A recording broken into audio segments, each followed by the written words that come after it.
The movie begins by introducing us to Brian, a struggling writer. One day, as he's walking down the street, he sees a beautiful girl. Intrigued, he stops to talk to her. The girl is different, graceful and composed, and Brian enjoys the conversation. Her name is Ariel. When Brian hears her name, he smiles and says, "That means the Little Mermaid, right?" Ariel asks what that is. Brian explains that it's a Disney character, very cute and beloved by many. Their conversation flows effortlessly. Ariel then asks, "Should we meet every day?" Brian replies that he would love that. She proposes that they meet every Friday at the same spot, and they both agree. After that meeting, Brian feels incredibly happy. Later, Brian calls his dad to talk about his work. His father encourages him to return to law school, but Brian isn't interested in that path. He refuses his dad's suggestion and continues pursuing his dream of writing. When Friday arrives, Brian goes to meet Ariel again. Shortly after, she arrives and says, "You really came. I thought maybe the rain would stop you." They talk again. Ariel asks Brian what he does, and he tells her about his writing. She then asks if anything he's written has been published, but Brian says he's still working on it. As their conversation deepens, Brian asks about her profession. Ariel reveals that she used to be a model, but she gave it all up 8 years ago. When their meeting time is up, Ariel tells him she's usually free between 5 and 7 p.m., and they agree to meet again on Monday at the same time. On Monday, they meet again, and this time Ariel takes Brian to an art museum. Brian finds the place a little boring, but he stays because of Ariel. On their walk afterward, Ariel reveals that she is already married. Brian is taken aback. He asks if she has children, and she replies that she does, 2 of them, and she shows him their pictures. Later, as Brian is walking down the street feeling emotional, a car suddenly pulls up beside him. A man inside asks Brian to get in. Hesitant but curious, Brian gets in. The man introduces himself as Valerie, Ariel's husband. They shake hands, and Valerie tells Brian that he's heard a lot about him. Ariel speaks of Brian often, he says, and with great fondness. Valerie admits he's never seen Ariel's eyes light up the way they do when she talks about Brian. For that, he thanks him. Valerie then invites Brian to dinner at his house. Brian agrees, but later questions Ariel about why she mentioned him to her husband. Ariel replies that she doesn't care about such things anymore, she's beyond hiding. On the night of the dinner, Brian arrives nervous and unsure. Ariel's daughter warmly welcomes him. Valerie takes Brian inside, where many important guests are gathered. Brian introduces himself and meets a woman named Jane, an editor who might help publish his work. During dinner, Brian begins to relax. Despite the formality, he and Ariel can't stop glancing at each other. After the party, Brian shares a taxi with Jane. They talk, and Jane tells him she likes his writing. Later, Brian and Ariel are seen in a restaurant, where Brian's mother arrives to meet her. As they chat, Brian's mother questions Ariel about her background. When she learns that Ariel is 33, married, and has 2 children, she is shocked and upset. She tells Brian this relationship is wrong. Ariel, however, says little in defense. She lets her emotions speak instead. After that, both of them sat in the car. Brian's mother turned to him and said, "Now, I hope everything makes sense to you." Just then, loud laughter burst from the back seat. Brian's mother genuinely liked Ariel. Then, his parents quietly drove away, leaving Brian to his thoughts. In the following days, Brian and Ariel spent more and more time together. Their bond grew deeper, not just in affection but in routine and comfort. One day, Valerie and Ariel had an important engagement, but their babysitter fell sick. With no one available to watch the children, Ariel called Brian for help.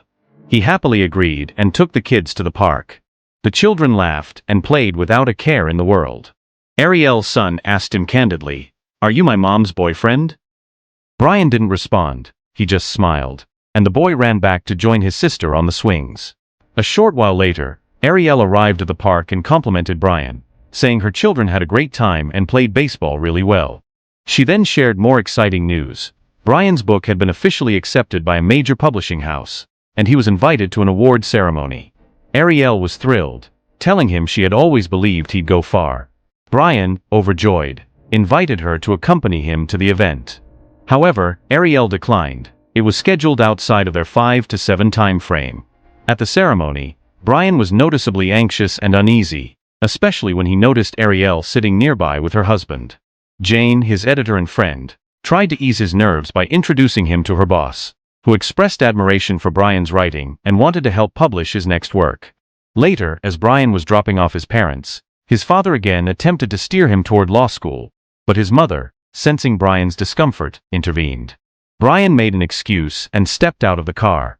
Needing clarity, he called Jane and asked for recommendations on jewelry shops. He wanted to find something perfect for Ariel.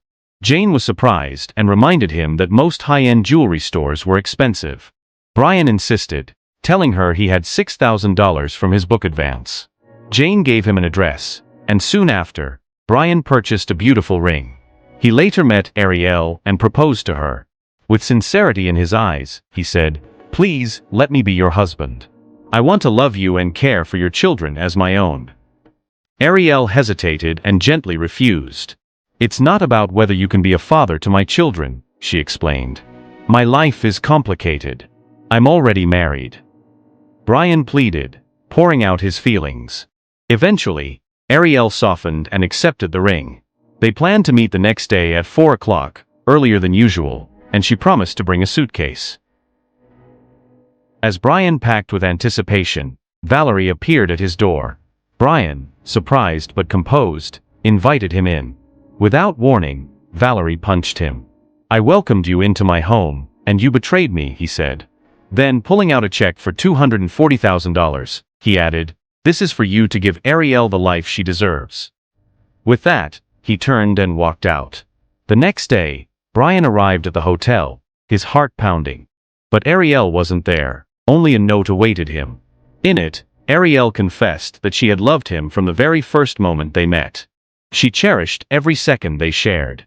But she also remembered that she had once felt that same powerful love with Valerie, the man she married and had children with.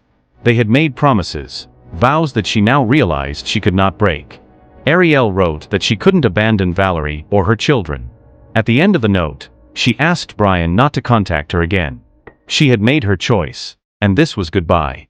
Brian found the ring she had returned and handed it to the hotel receptionist, asking her to give it back to Ariel if she ever came by again. As he exited the building, he caught a glimpse of Ariel, but she didn't acknowledge him. She looked away and vanished into the crowd. Sometime later, Jane visited Brian. Curious, she asked if he knew how Ariel was doing. Brian said he didn't know. Jane asked why he didn't care. Brian explained that he had chosen to walk away, for the sake of their friendship, and for his own peace. Jane and Brian grew closer and became good friends. Brian began to write again, pouring all his emotions into his work. One day, Jane blindfolded him and led him to a surprise location, a bookstore. When she removed the blindfold, Brian saw his book proudly displayed on the shelves. It was titled The Mermaid, inspired by Ariel. Though his expression remained neutral, the impact was undeniable. Jane, thrilled, insisted on celebrating. After they left the store, Ariel came in. She saw the book, The Mermaid, recognized the title, and smiled. Her expression was full of warmth, nostalgia, and a touch of sorrow. Years passed. Brian married someone else and had a son. He was living a fulfilled, peaceful life. One day, while walking through the city with his family, Brian spotted Ariel. She was with Valerie and their now-grown children. They exchanged greetings warmly. Valerie said, "I read all your books, they're amazing." Then, to Brian's surprise, Ariel returned the ring he once gave her. She had kept it all these years and still wore it. Both families shared a warm exchange before going their separate ways. Brian was content. Whether or not they'd meet again didn't matter. What mattered was that Ariel had never truly forgotten him. She had carried the symbol of his love through all those years, and that was enough. With that, the movie ends.